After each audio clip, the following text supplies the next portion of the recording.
This is the largest shredder in the world, and this Lamborghini's gonna fall in it.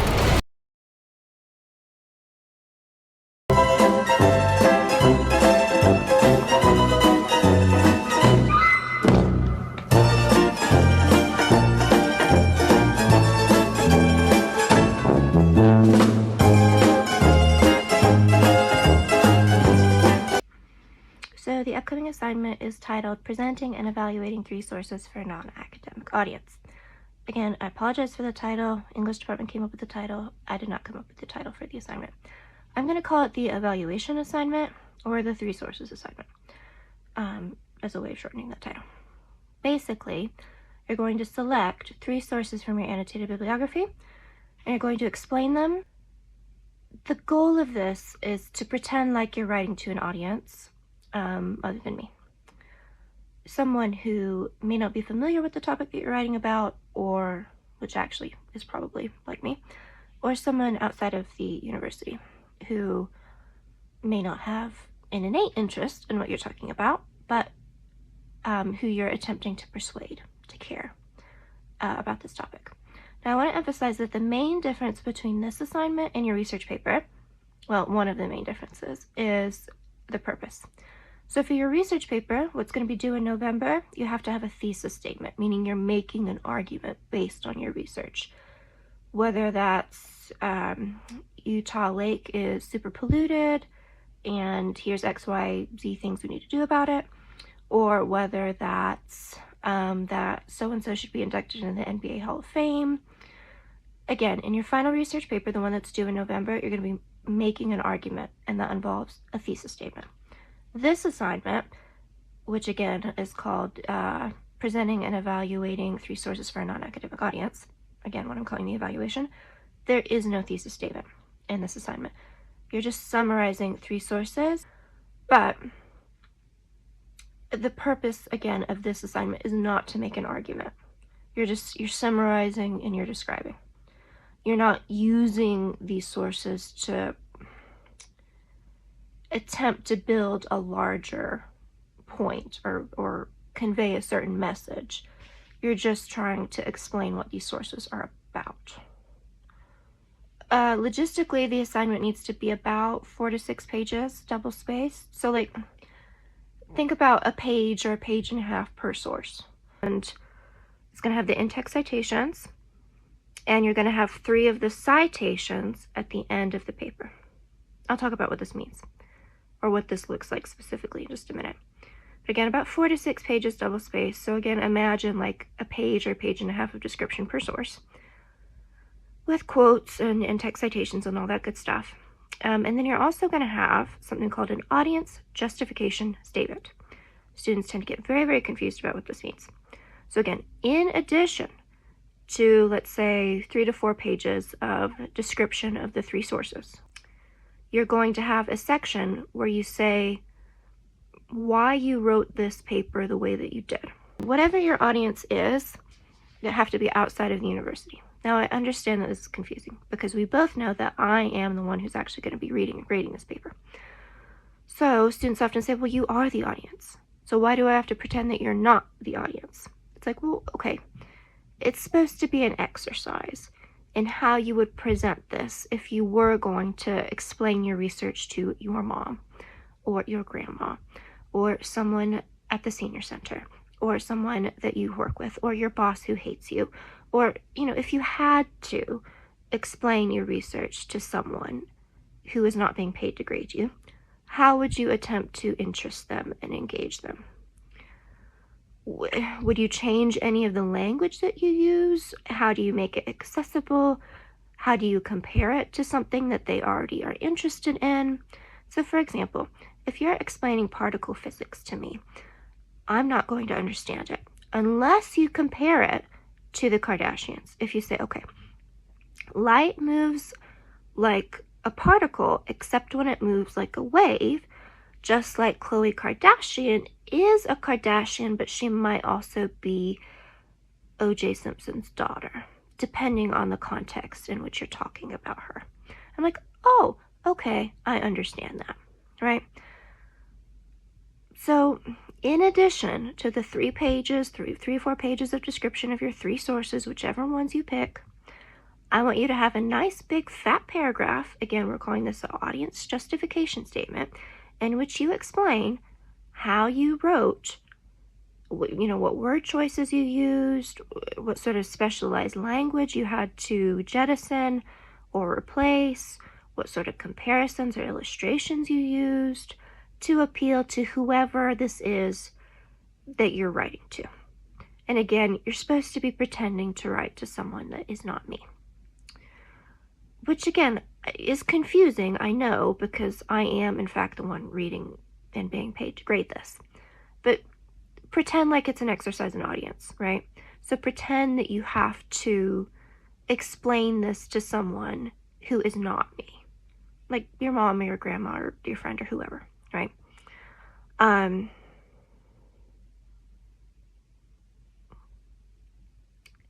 Let's talk about the grading for just a second. So you're going to be graded out of 150 points.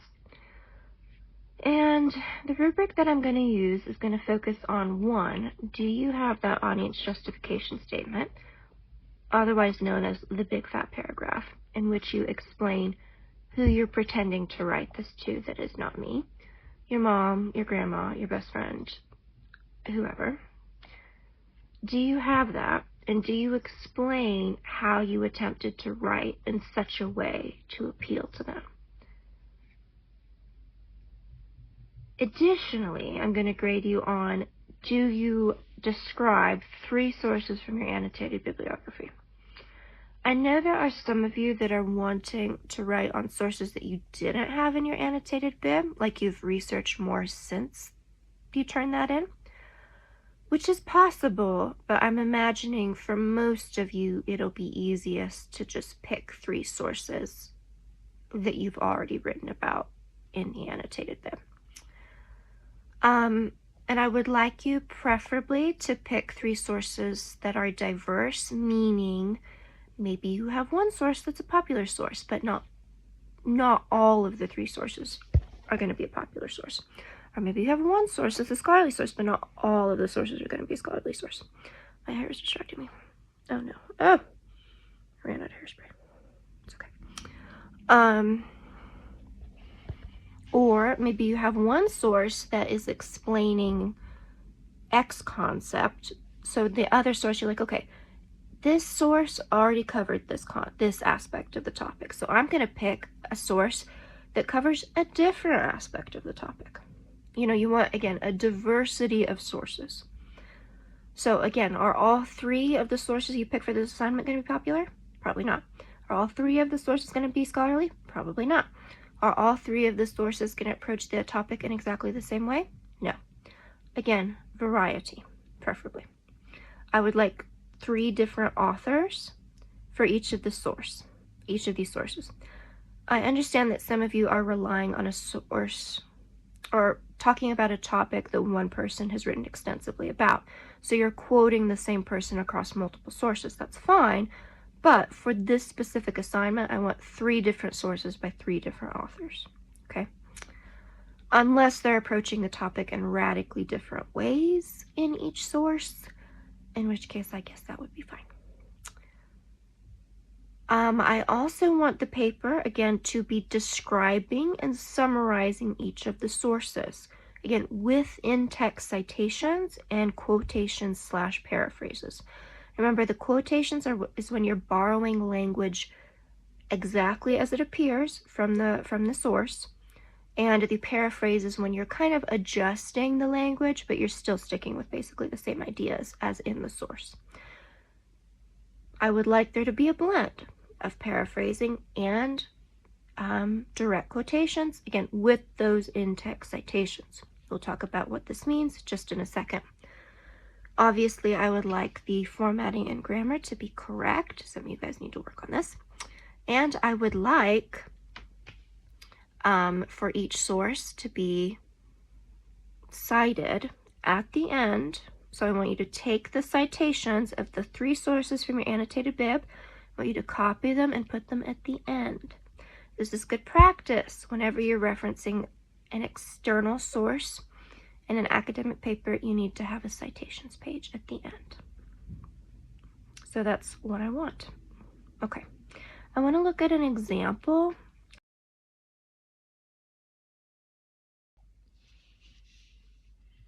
As you can see, it starts with the audience justification statement.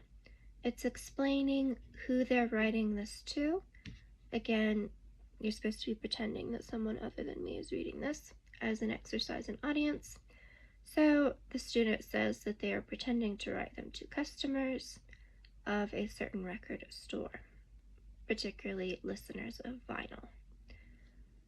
They explain, they meaning the student, explain what they feel like that specific reader would be interested in and why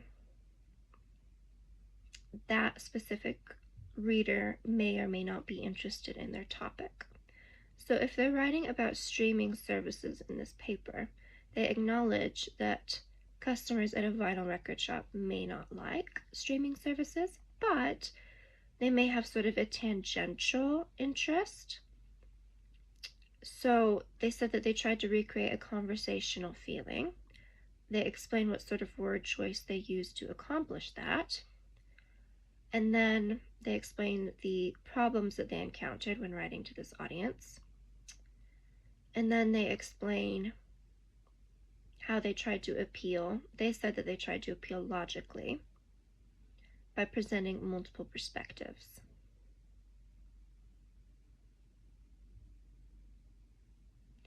So you'll notice again, they're trying to achieve a conversational tone. They try to explain why they're going to quote the sources that they're going to quote. And then they introduce each of the sources.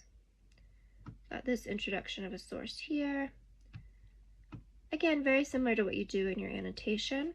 They explain the context of the source, you know, if it's a website, article, book, video, that sort of thing.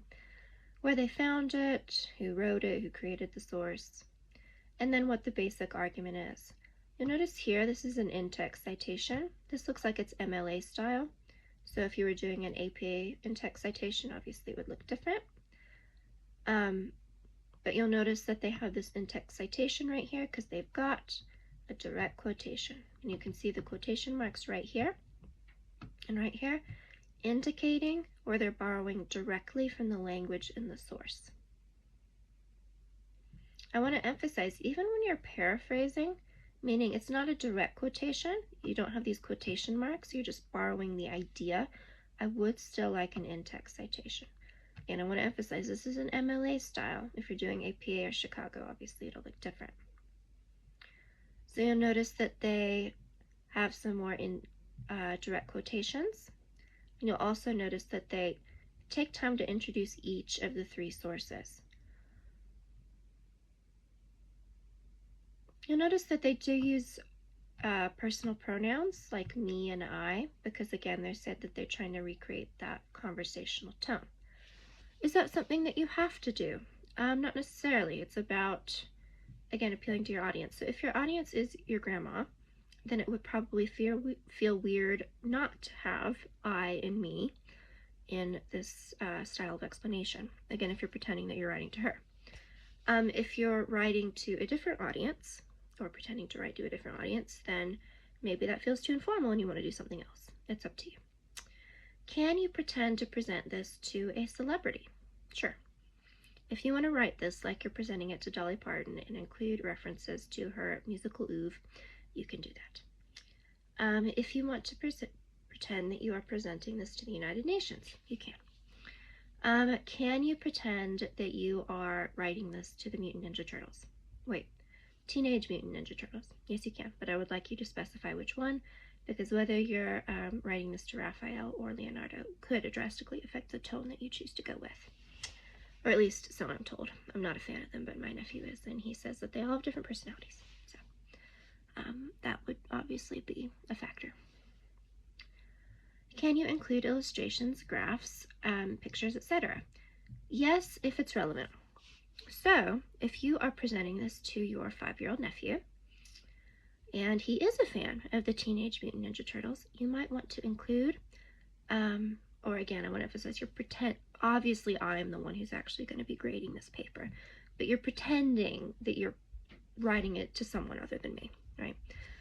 So if you're pretending to write it to your 5-year-old nephew, who is a fan of the Teenage Mutant Ninja Turtles, it might be wise to include an illustration of Raphael with his, actually I can't remember what weapon he uses. Is he the red one? Doesn't he use this like a staff or something? I don't know, it doesn't matter. You can include an illustration of him wielding his staff to try to maintain the reader's interest.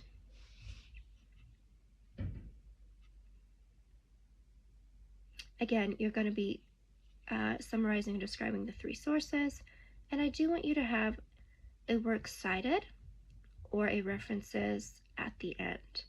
Again, that's where you're going to put your 3 citations for your 3 sources that you are summarizing / describing in this paper. Again, I want you to have a references page, a works cited page, bibliography. The title of it is going to differ depending on if you're using MLA, AP, or Chicago style citations. But the point is you have a section at the end of the paper, and the student should have put it on a separate page. They did not. They would get counted off for that if they were my student. They should start on a separate page. But the section at the end of the paper where you have the citations from your annotated bib for the 3 sources that you are describing / summarizing. Again, that's going to go at the end of the paper. Again, this is an MLA style paper that we're looking at here. If you're writing an APA or Chicago, yours is going to look just a little bit different.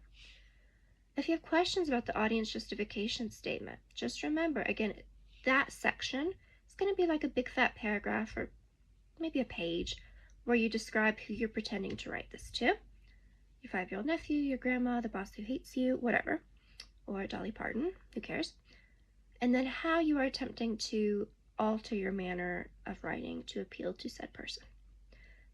Then you have the section where you have your summary / description with the direct quotation / paraphrases of the 3 sources from your annotated bib. Now this is probably an overlong explanation. I just want to be thorough. If you have questions, certainly we're going to talk about it next week as well, particularly how to structure this style of assignment. The main thing, again, and I know I've said this twice before, but I want to be super clear, there is no thesis statement in this assignment. You're not making an argument about the 3 sources. You're just describing them. Okay. So what I'm going to do is to try to show you an example of what actually completing quiz 6 is going to look like.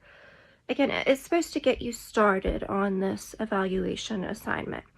I want to emphasize again, the annotated bib is due the 19th. That's Friday by midnight.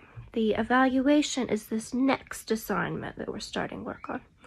So I'm going to pull up my computer, try to do a quick screen record of what quiz 6 looks like, what I'm expecting, that sort of thing. So let me just get my computer going. Let me just get my computer going. And then we're just going to, get started. Okay, so what we have here, obviously, is the course Canvas page. I'm scrolling down to week 5, less quiz 6. I ask you to describe 3 sources you are going to write about in your evaluating 3 sources assignment and why.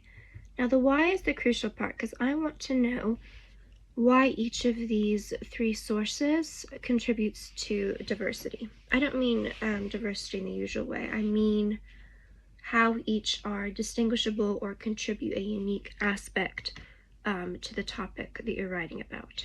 So this is my example that I provided. I will model another one in just a second. In my evaluating 3 sources paper, let's say I'm summarizing an article, another article, and a book. I want to explain how this first article is different or distinct or contributes a different aspect than the second article or the other book.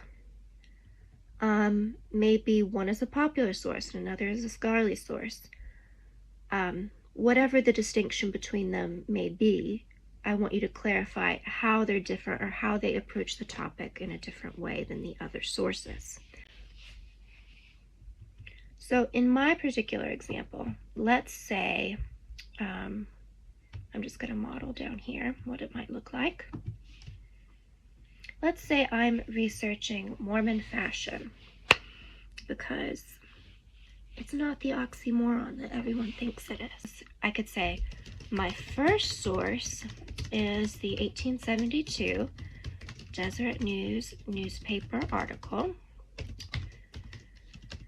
in which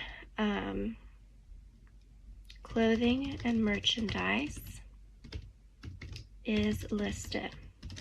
This source does a good job describing the average clothing worn by Utah/Mormon women in the early 1870s, and gives a sense of price points and cultural norms.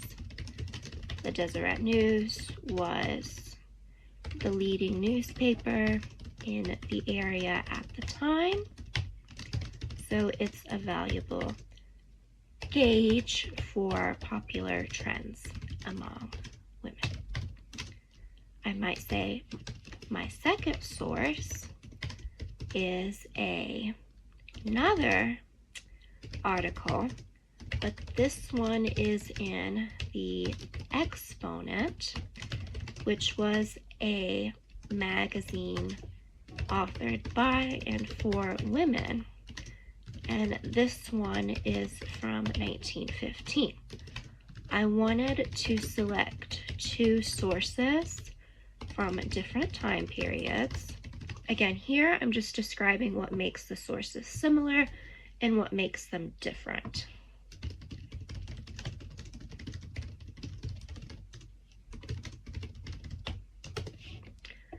To select two different sources from two different time periods to show how women's fashion trends had changed in the intervening years. My third source is not a newspaper article, but is instead a video essay by a Native American Navajo influencer describing Navajo fashion. And here again, I'm just explaining what makes this source different from or similar to the previous two sources.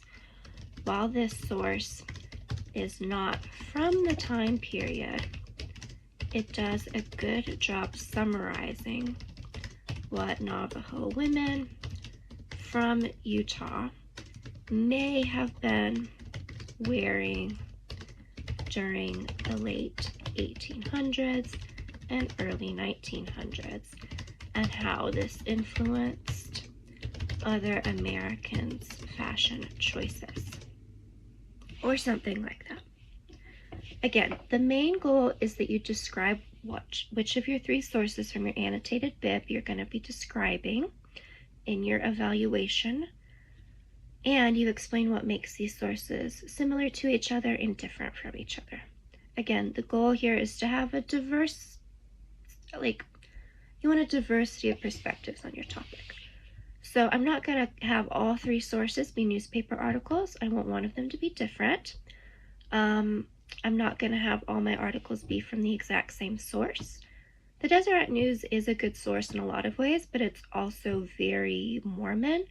So I think it's important to, again, if I'm talking about Utah fashion, it's important to have a perspective that's not just Mormon, right? You want something that offers a different take on the subject.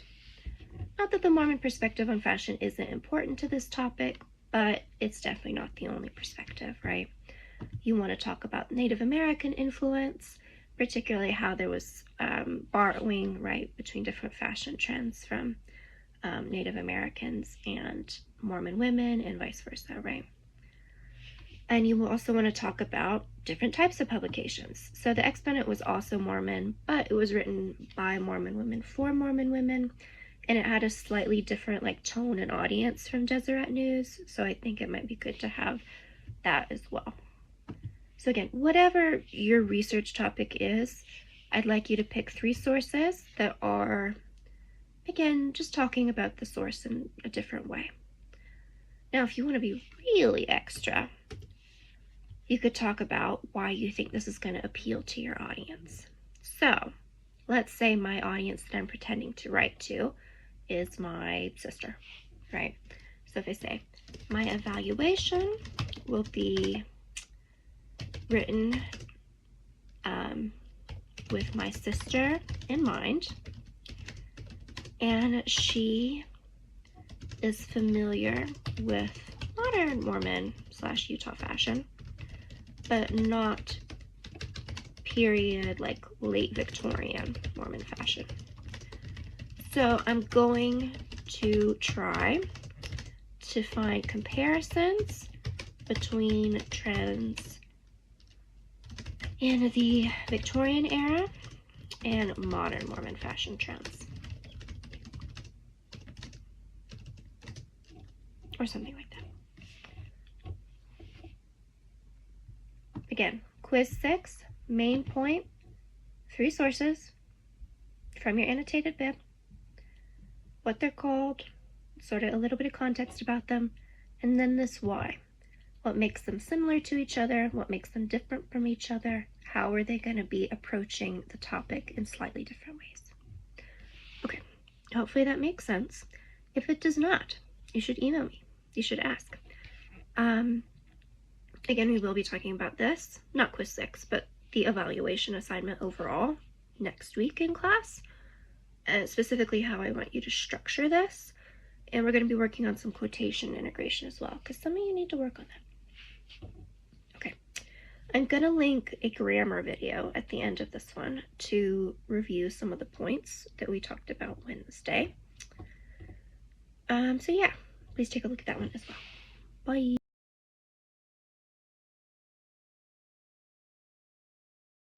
This is the largest shredder in the world, and this Lamborghini's gonna fall in it. We're all